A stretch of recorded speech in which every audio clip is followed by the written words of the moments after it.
Кейкі Батырдың сол жаңа басын кетпенмен шауып, жаңа сіз айтқандай 7 күн бойы орталыққа найданың ішіне болған. Жаңа Алаш партиясының қайраткерлері, оның ішінде жаңа Міржақып Дулатұлы өлтірткен деген. Кейкі оқымаған адам, саясатты түсінбейтін адам, оған бәрібір. Сталин сол жаңағы Кейкінің басын өзінің кәдімгі темекі тартқандағы күлсалғыш қылып пайдаланып деген. Батыр дегеннен кейін көз алдымызға алып тұлғалы сондай мойны жуан кәдімгі 2 иығына 4 кісі мінгенде еңгезер деп айтармыз ғой. Ар жағында қызбел тауы, қызбелдің бөгеті бар. Соның үстінен биіктен шығып жаңағы бізге қарай пулеметтен оқ жаудырды дейді. Оқ жаудырған кезінде Кейкі жаңағы мылтығын алып атып тұрған пулеметтегі адамды қағып түсіріп дейді. 16 жылғы торғай көтерілісінде Амангелді Имановтың жанында қос сардар болып екеуі бірге өсіп, бір қайнасып, жаңа жан серігін айналған жан десе керек. Ал енді сол көтеріліс мәселесі жөнінде сіздің бір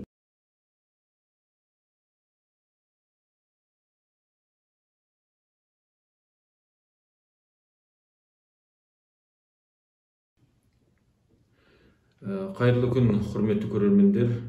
Біз бүгін Жданов орта мектебі мемлекеттік мекемесінде елбасымыздың рухани жаңғыру болашаққа бағдар бағдарламасы аясында және тәуелсіздік күні қарсаңында сұхбат жүргізуді жөн санап отырмыз. Негізгі тақырыбымыз біздің керемет Кейкі деген батыр өткен, қазақтың ондай жан жоқ баласында атты тақырыпта. Бұнда сөз өрбіткелі отырған сөзіміз Кейкі батыр шын аты Нұрмағамбет Көкембайұлы төңірегінде болады. Жөнінде батырымыз 1916 жылға Торғайда болған ұлт-азаттық қозғалыстың, көтерілістің батыры, атақты мерген. Ел арасында Амангелдінің көзі мерген, Кейкінің қолы мерген деген атпен атағы шыққан Кейкі батыр туралы сөз қозғауымыз керек. Кейкі батырдың әңгіме төңірегін біз Жданов ауылының тұрғыны, сыйлы ақсақалы, қарт ұстаз Қайырғали Молдасалықұлы жөнінде сұхбат алғымыз келіп отыр. Қайырғали аға, ассалаумағалейкум. Қош келдіңіз мектепке. Бұл енді Кейкі батыр туралы сізді, сол Кейкі батыр туралы әңгімемізге сізді шақырған себебіміздің негізі сіздің әжеңіз, дыбыс әжеміз, сол Кейкі батырдың тікелей ұрпақтарының бірі деп естідік. Сол себептен біз сізбен бір азды көпті сұхбат алсақ деген ниетіміз былай.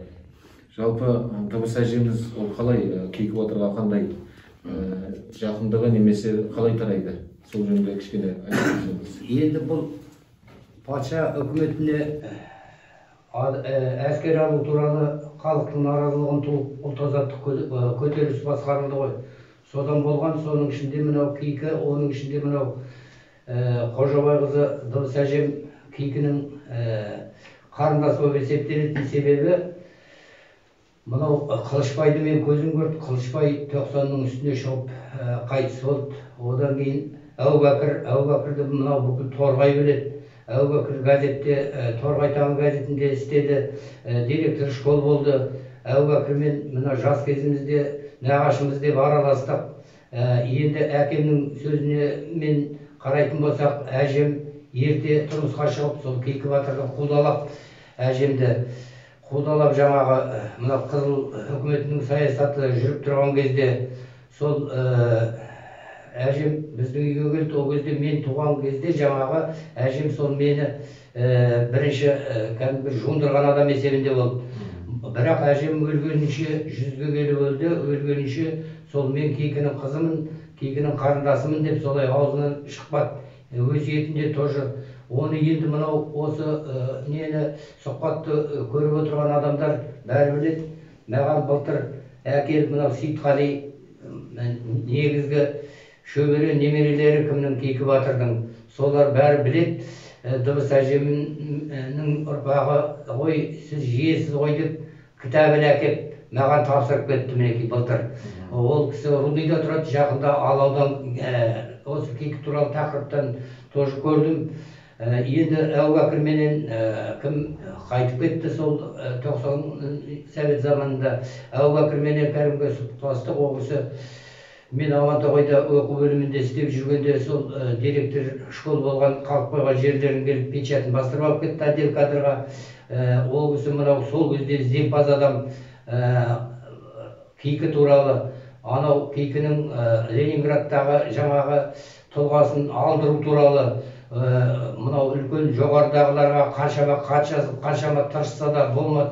Мына егемендігіміздің арқасында, елбасымыздың арқасында, мына Қасым Жомарт Тоқаевтың арқасында саясаттың елдің батыры деп осының несін қайтарып, денесін қайтарып, мінекей әйдік кеселе салды.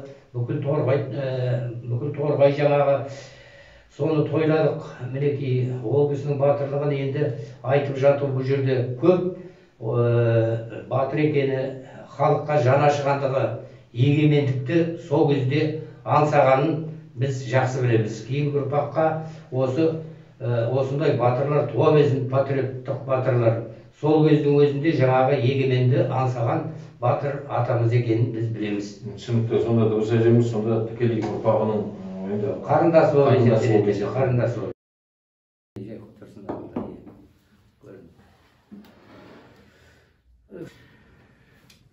Ал енді Қайырғалиға, енді мынау кейкінің негізгі азан шақырып қойылған есімі Нұрмағанбет екен. Бірақ оны сол жеңгелері дейді, айту мынау тарихи деректерге қарағанда кейкі атануының себебі жасынан аңқыс аулаған дейді. Кісіге онша жоламай біртүрлі оғаштау, жапан түзде жалғыз жүріп солай жүргісе керек дейді. Кей киіп деген ұғымда айтылған дейді. Негізі кейкі деген атының шығуы. Бірақ енді Кейкі батырды алып тұлғалы, жаңағыдай сондай бір деректерде алып тұлғалы, кәдімгі еңгезердей сондай бір батыр тұлғалы жігіт ағасы болса керек дейді. Бірақ кейбір деректерде ол кісінің жаңағыдай өте ондай керемет алып тұлға емес, сондай бір шағын ғана, шапшаң мінезді, сондай көзі бірақ өткір, жаңағыдай тұрпатына кәдімгі көзі қатты, мынау бір қараған сәтте көзінен кәдімгі от жанғандай бір сондай бір тұлғаны айтады. Ал енді сіз енді өзіңіз осы Кейкі батыр туралы енді өзіңіздің нағашы болып есептеледі, солай ғой? Нағашы. Сол енді нағашы жұрттарыңыз туралы мына біраз нәрселер, деректер біледі деп ойлаймыз. Өйткені бұл 16 жылғы торғай көтерілісінде Амангелді Имановтың жанында қос сардар болып екеуі бірге өсіп, бір қайнасып, жаңа жан серігін айналған жан десе керек.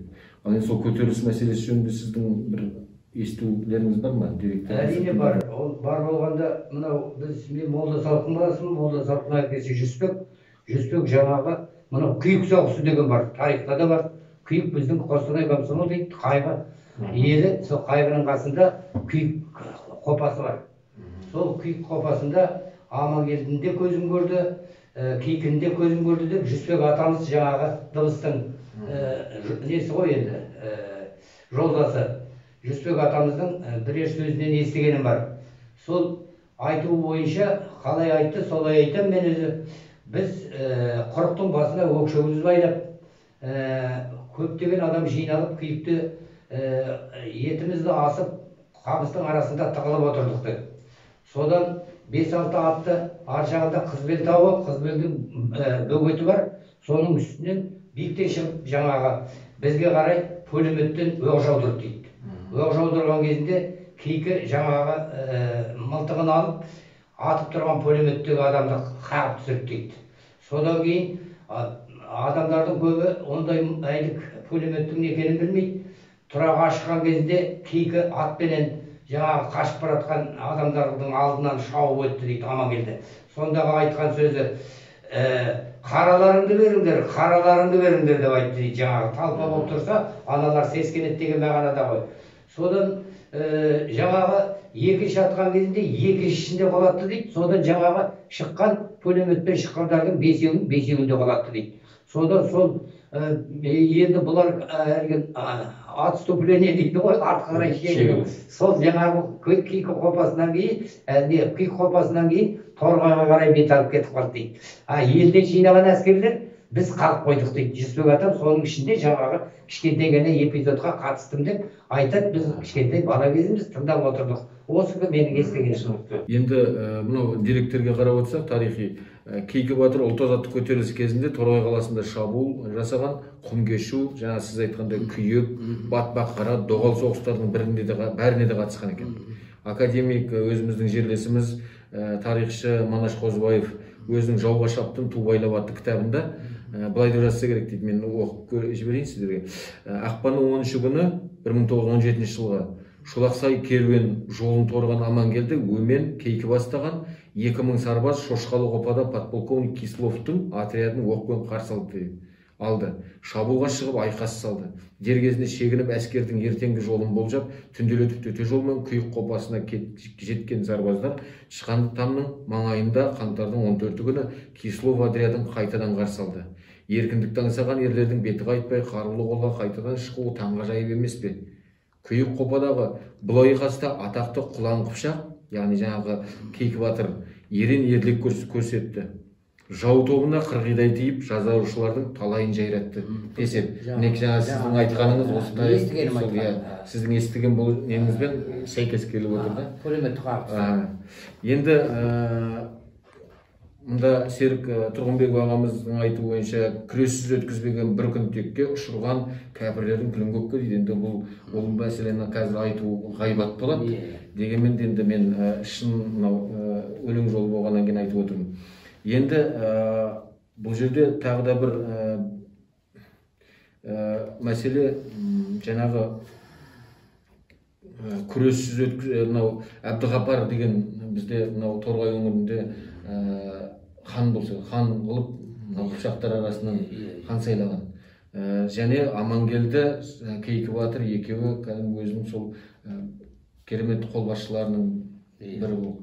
Бірақ енді сол Амангелді мен жаңағы мынау кімді Кейкі батырдың екеуін сол кезде қызыл әскер, ақ патшаның әскерлері деп екіге бөлінді ғой, екінің. Сол аралықта бір Кейкі батыр сол екі ортаны түсінбеген деген саяси ұғымдар болмады. Түсініспеушілік болды дейді. Амангелді батырды өлтірген жаңа Алаш партиясының қайраткерлері, оның ішінде жаңа Міржақып Дулатұлы өлтірткен деген бір қауесет әңгіме болды. Кейкі батыр естігенде. Кейін оны жоққа шығарып жүрді. Ол жөнінде сіз білесіз, естіңіз бар ма? Естіген көп, бірақ естігеннің бәрін айта беруге болмайды. Ол бәрі де өзі сәйкес болу керек. Менің естуім бойынша өзімнің жаңағы үлкен кісілерден естігенім, атамнан естігенім, жаңағы Амангелдінде, Кейкінде көзімен көрдім деді атам. Ол негізінен қаруыңды тастап, әкеңе Құран оқы деп жаңағы Амангелдіне жеке өзінің туыстары шақырып алды деді. Өздерінің туыстары шақырып, Амангелді қарусыз келіп, әкесіне Құран оқып үйден шыға берген кезде, сол кезде жаңағы дайындап қойған адамдар сол жерде жаңағы атып өлтірді деп солай естідік біз бала кезімізде. Оның шын өтірігін білмейміз. Біреу былай айтады, біреу былай айтады, оның қайсысы рас екенін. Бірақ өз ойым сол несі жасақсыз, күзетсіз келіп, жаңағыдай алдап соқты ма деген өзім кәдімгі патриоттық тәрбиемен жұмыс істедім ғой енді. Мына әскери жағын кішкене білеміз. Солай қақпанға солай түсірді ғой деген өзімнің жай қорытындым бар. Менікі осы. Ал енді мынау өзіңіз енді көрген шығарсыз, мынау біздің теледидардан да көрсетті, былтырлар алдыңғы жылдары осы Кейкі батыр туралы үлкен бір керемет фильм түсірілген. Сол Кейкі батыр фильмін мен бастан аяқ тегіс көріп шықтым. Сонда айтқанымда, көргенімде Міржақып Дулатұлы, Ахмет Байтұрсынұлының араластығы болыпты. Анау Әбдіғапар хан, ол осы кімнің Амангелді, кімнің Кейкілердің жаңа көтерілістеріне, жасақтарға әскери ат берген, жылқы берген дейді. Енді хан болғаннан кейін табын жылқыларын берді дейді. Енді сол фильмде солай көрінген. Бірақ соның ішінде жаңа енді мынау Міржақып Дулатұлы оның ішінде тікелей кәдімгідей белсенділік танытады. Енді фильмде былай деп көрсетті. Міржақыптың Дулатұлының негізгі мақсаты мынау әскерді Амангелді мен кімді Кейкі батырды сол жаңағы әскер қатарына құрамына енгізіп, Қызылдардың армиясына енгіздірген. Ондағы негізгі мақсат кейін автономиялық жаңағыдай жеке мемлекет болған кезде өзіміздің жаңағы соғыс тактикаларын үйрену үшін жаңағы Кейкі мен Амангелді батырды сондай соған әдейі енгіздіруге бір соған атсалысты. Мұнда деректі бір кішкене тағы келтіріп жіберейін көрермендер үшін. 1919 жылы сәуір айында Амангелді Өтелбайұлы мен Қыпшақ хандығының көсемі Әбдіғапардың жұмбақ өлімдері Кейкі батыр өмірін шұғыл өзгертті. Билікке келген совет үкіметінің алаш қайраткерлеріне қарсы мансұқтау науқаны жедел жүргізіліп, Сардар Амангелдінің өліміне кінәлілер ретінде алашордалықтар танылды. Идеология саласында Амангелді Өтелбайұлынан Амангелді Иманов образ жасалды да, негізгі айыпқа Міржақып Дулатұлын жықты дейді. Алайда алашордаға қатысты 12 томдық тергеу істерінің беттерінде Міржақып Дулатовтың өз қолымен орыс тілінде жазып берген түсініктемесінде былай депті, аудармасын жазыпты мұнда. Мен Амангелді Имановтың өліміне кінәлімін, бірақ тікелей оны өлтірген мен емес. Мен жауапкершілігімді сезінем, өйткені күдікпен Амангелдіні түрмеге жауып қойдық. Қостанай жақтан қызылдардың отряды келе жатыр деген хабарды естіген соң, мен отрядтың бір бөлігін алып, Торғайдың 30 шақырымдай жерде солардың алдынан шықтым деп жазған екен. Қысқасы, Амангелді өлтірілген кезде Міржақып Дулатұлы қалада болмаған десек. Тек қана бұның несі Міржақып Дулатұлының бір жаңында айтылған ойынша кінәлілігі, ол енді ол да біреудің айтуымен Амангелдіні кінәлі деп соған еріп кетті ме екен сөзге, сондай бір өзім ойым бар. 2017 жылы Кейкі батырға арналған мынау Амангелді ауданының бөлімінде жаңа жолдың шетінде үлкен кесенесі бой түзеді.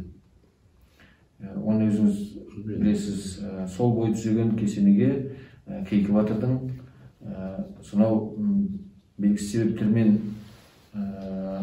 өлтіріліп, Кейкі батырдың басы мынау жаңа өзіңіз айтқандай Ленинград деп аталып бұрын Санкт-Петербургте сақталған дейді. Камерада.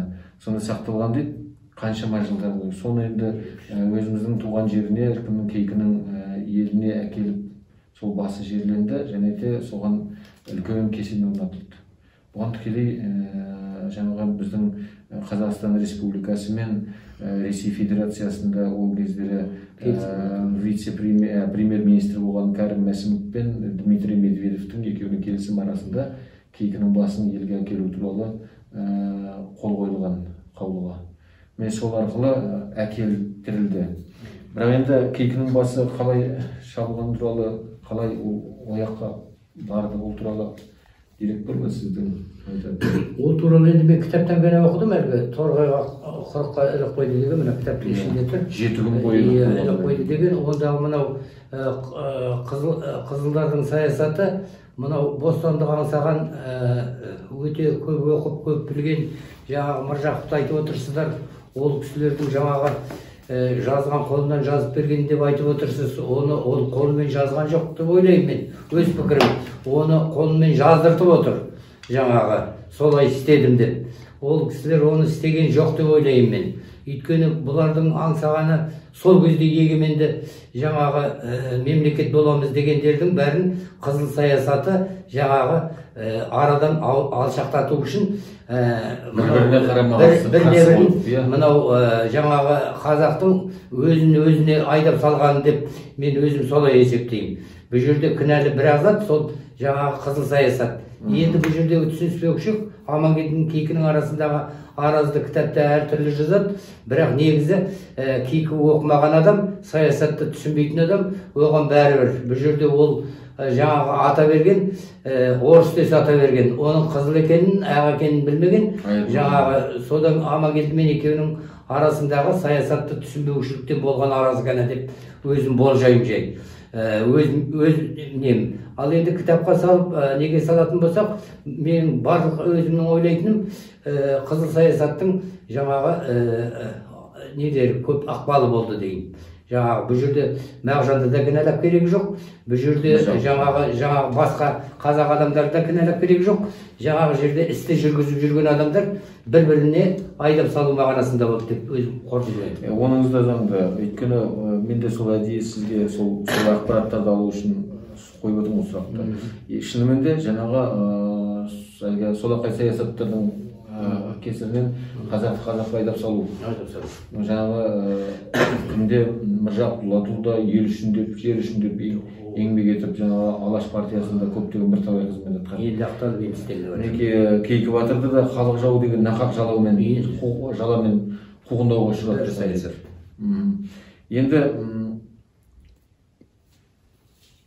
Енді мынау Кейкі Батырдың сол жаңа басын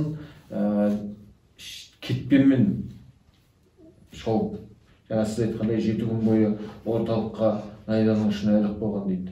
Кеше алауды мынау кім Сейтқалида осы сұраққа жауап беріп атты, анау анализінде әлгі несіне шейін көрсетті Сейтқали кеше алауда.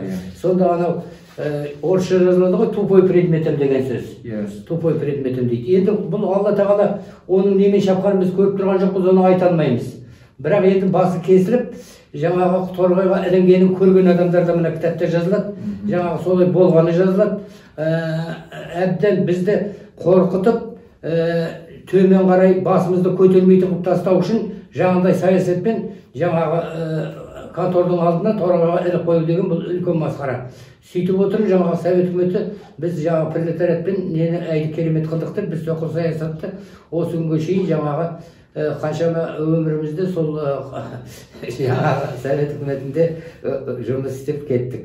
Енді бір деректі айтады, енді ол енді менің естім хабарым, мынау Сталин сол жаңағы Кейкінің басын өзінің кәдімгі темекі тартқандағы күлсалғыш қылып пайдаланып деген не, оған сіз қалай? Жоқ, ол жай әркімнің шығарып отырған әдейі қасақана сөздері, олай істеуге тиісті емес. Өйткені Сталинді жамандаса да, жақсыласа да ол өте ол адам. Ол адамды олай істемейді. Мен өзім айтарым, оны істесе тек қана әлгі Гитлерге істейді, Сталинге олай кір жауға болмайды деп ойлаймын. Енді ғана сол жаңағы кімнің Кейкі Батырдың басын, бас сүйегінің нөмірі дейді, мына жерде анализ экспертизасын өткізген ғой. Сонда Батыр бабаның бас сүйегін қазақ ғалым жазушылары Тұрсын Жұртбай, Шәріпбек Әмірбек деген кісі, Думан Рамазан деген кісі өз көздерімен көріп қайтқан екен, жаңа Санкт-Петербургда. Хан Кененің басын іздеп жүргенде, ол Кейкінің басын табады. Кейкінің кез болған жазушы, зерттеуші Думан Рамазан былай депті. Атамыздың бас сүйегінің нөмірі 3383 дейді, екен дейді. Енді сонда жазылған, орысша жазылған ғой, билет номер 3383 череп знаменитого бандита казаха Кейка, уроженца Кайдаулский волос Тургайского уезда, казненного в советский период. Солай деп көрсетілген. Сонда қараңыз, сонда соған дейін сақталып тұрған ғой, бұл не деген керемет. Осы бойынша сол жаңағы кімнің Кейкі Батырдың басын сол бойынша әкеліп елге жерлеп тұрды. Бетен қалды ғой. Иә. Сонда айтылғанда жаңағыдай кетпенмен бірнеше мұхал жаңағы дүзі жоқ, тупой деп предметте отырған. Соны мынау мойнынан кәдімгі бірнеше рет мәрте шапқан, тізерлетіп отырғызып қойып, шеріп салған, басынан шауып азаппен сонда жасап тұрған. Жарайды, енді өзі Кейкі Батыр көп ағайынды екен. Бұл жалғыз ғана емес дейді. Көп ағайынды дейді, әке-шешесінің жалғыз емес екен. Ол алдында арқа сүйейтін ағасы бар, соңында қолтығынан демейтін інісі бар, 5 ағайынды болса керек дейді. Олар жаңа Омар, Оспан, Қосжан, Кейкі, Шұбар деп аталады. Бір-бірімен қанында, жанында бір бауырлар екен. Енді жаңағы сіздің әжеңіз, жаңа әжеміз, дыбыс әжеміз, немере қарындастары, ол кісі неше жас ғұмыр сүрді? Әжем енді осы біздің мынау Жданқыда қорында ғой, сол 90-нан асып 100-ге тақап қайтты ғой енді. 90-нан асып. Жаңағы Қылышбайды айтып отырмын, Қылышбайды төсекте жатқанда барып сәлем бердім, ол кісі 90-нан асып қайтты. Әбубәкір, Қылышбайдың баласы Әбубәкір, жаңағы корреспондент болған, ол да жаңағы 70-тен асып барып қайтты, ол да арқалықта қайтты. Енді мынау Тастының халқы жақсы біледі ол кісілерді.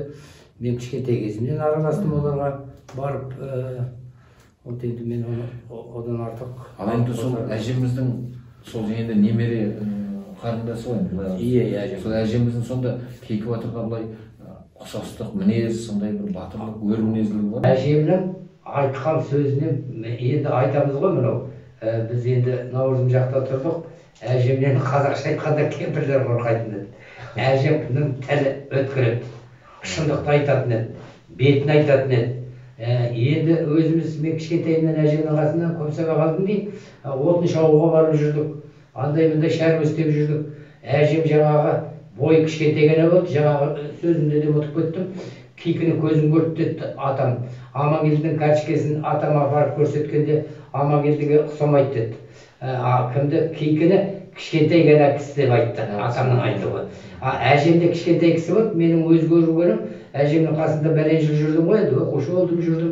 Сонда әжем кетпеменен жерді қарды аршығанда албардың ішінің жаңағы жеріне шейін қырып алғанда кетпен тұрып жатқанда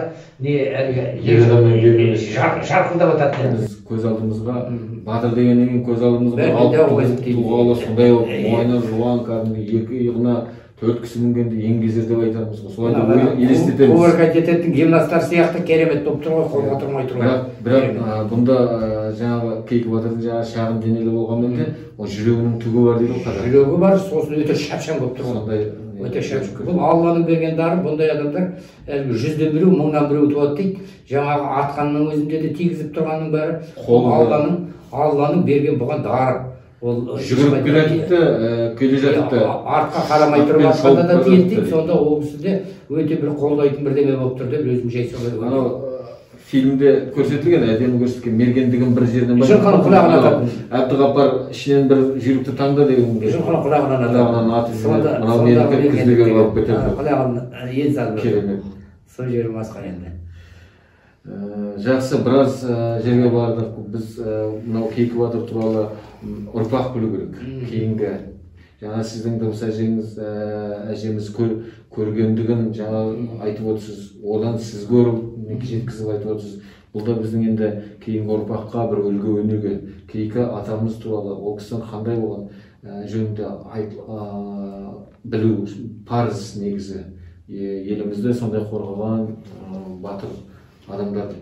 Енді мынау Серік Тұрғынбековтың тағы сияқты ақынымыз, сол кісілердің және Ақан Нұрмановтың кітабында көрсеткен Құланның ажалы деп Ақан Нұрмановтың кітабы солай аталған. Яғни ол кезде мана сіздің өзіңіздің сөзіңізді жаңғыртқым келіп отыр. Сол жаңағы саясат, соқыр саясат дейміз ғой. Сол кезде қудалау, Кейкі батырдың атын атауға болмайды.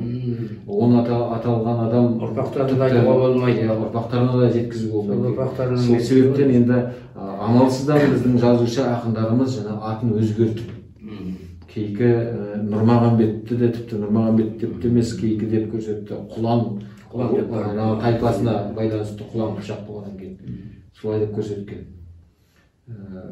Бұның барлығын енді қазіргі таңда барлығы тарих беті жоғарыға шығып, кәдімгі ақталып, еліміз тәуелсіздік алғаннан кейін өзіміздің батырларымыз дәріптемегенде, керемет ғұлама ақын данышпандарымыз дәріптемегенде, біз ұрпаққа қандай қызмет атқарамыз? Бірер ауыз қорытындылайын. Мынау біз мына егемендіктің қарсаңына келіп отырмыз. Бұл жерде қорытындылағанда бұл намыс, мынау Кейкінің намысы, елімді егеменді қылам деген. Осыдан болып міне Кейкінің аты өшкен жоқ намыстан. Ер адам әйіп намысқор болу керек. Мен өзім намысшы жігіттің, жаңағы торғайдың қаны бар бойымда. Екінші намыс мінекей біздің баяғыда қазақ қоймай полонды қойды деп желтоқсанға шыққан қазақтың балаларының намысы. Міне сол бізді осындай егемендікке әкелді. Міне бұл айта берсе ол үлкен намыс, бірақ ненің мынау жаңа жылдың алды деп ылғи осы айтылмай қалып отырады. Бұл айтылу керек, кейінгі ұрпаққа, кейінгі мынау өсіп келе жатқан жастарға намыс болу керек. Мынау мектепке де қазір төмендеп жатыр, мынау әсіресе министрлер, жоғарыда отырғандар патриоттық тәрбиені өте жоғары дәрежеде беру керек деп ойлаймын. Мектепте міне батырларымызды айтып, анау Бауыржан аталарымыздың еңбектерін айтып, өзіміздің батырларымыздың совет заманында мен мысалы 22 жылым еңбек жолымның 46 жылдың 20 шақты жылы совет заманына кетті. Сол кезде қазақтың батырларын әскери кабинетке ілудің өзі саясаттан іле алмайтынбыз. Мен бірінші болып жаңағы Бауыржанның несін әскери кабинетке іліп қойып, үлкен сүгіретін келген бір комиссия маған замечание жасаған. Сол бертінде егемендікті алғаннан кейін содан үлкен қылып тұрып кабинетке жаздым. Бауыржанның сөзін жазып қойдым жаңағы. Сол сияқты әр уақытта әр азамат өзінің намысымен, өзінің елін сүйіп, елбасын сүйіп, өзінің жаңағы туған жерін, топырағын сүйіп, мысалы Торғай десе, мен осы орнынан ұшып тұра келем. Торғайдың өлеңдерін айтқанда таза түрегеліп кеттім. Сондықтан мына патриоттық сезім деген адамның жүрегінде осылай болу керек. Кейінгі ұрпаққа ылғи батырларымызды бәрін айта берейік. Жұмыстарың оңға бассын, балаларың жақсы болсын. Бар айтатыным осы. Қайырғали аға, енді осымен біз енді уақыты тығыз. Құрметті көрермендер, бүгінгі біздің сұхбатқа Кейкі атамыз туралы сұхбатқа қатынасып келген осы Жданов ауылының тұрғыны, ақсақалы, сыйлы ақсақалы, мектебіміздің қарт ұстазы Қайырғали Молдасалықұлымен сұхбат жүргіздік. Жалпы келер ұрпақ негізінде өткен тарихты білу парыз. Өткеннің еліміздің елбасы Нұрсұлтан Әбішұлы Назарбаевтың бағдарламасы аясындағы рухани жаңғыру, міне сондағы негізгі басты мақсат та осы ұрпаққа, келер ұрпаққа өзіміздің өткенімізді, тарихымызды қайтадан жаңғыртып, соларды ұрпаққа таныту. Осымен бүгінгі сұхбатымыз аяқталды. Қайырекке келгеніңізге көп рахмет. Тілегіңіз қабыл болсын. Мерекеңіз құтты болсын тағы да. Аман жұртымыз тыныш болсын. Сау саламатта болыңыздар.